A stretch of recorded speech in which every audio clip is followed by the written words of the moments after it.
All right.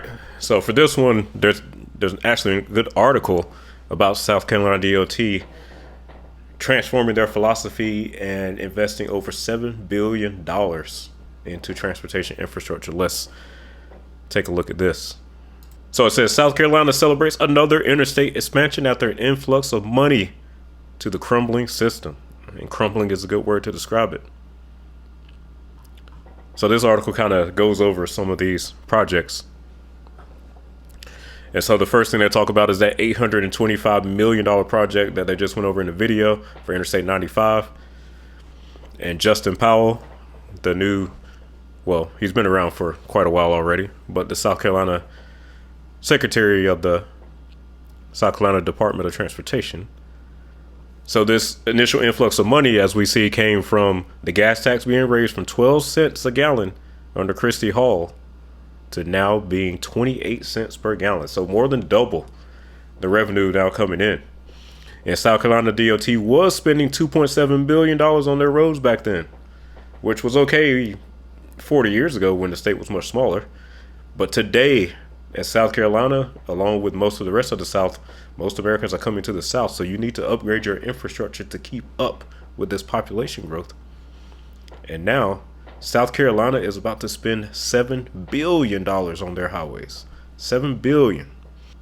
And the old DOT secretary, it says the old philosophy of the South Carolina DOT was to manage the decline of the state's highway system. Let's say that again. The old philosophy of the South Carolina DOT was to manage the decline of the state's highway system. So their job was to manage the fall. It wasn't to upgrade. It wasn't to facilitate better mobility for South Carolina residents. It was to make the decline as soft as possible. But now, South Carolina has upgraded. The General Assembly did what they needed to do in 2017. And the money is now coming in, and that's why we have all these projects that we are talking about today. So let's talk about more projects that we're about to get into. It said 10 years ago, half of all the pavement on 41,000 miles of roads was in poor shape. And now, over a quarter of South Carolina's roads have been repaved. And this is perfect timing now that the bridges from the 50s and 60s need to get replaced. That's about the lifetime of most bridges. 50 to 60 years. So we are in the 2020s right now. So that makes sense. And Powell says this is not little old South Carolina anymore.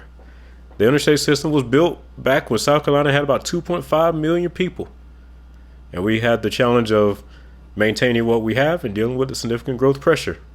So they are putting the tax dollars to work of all these new residents. So shout out to South Carolina getting that work done. And the lawmakers are in full support of this, finally, on board with upgrading South Carolina. Good job.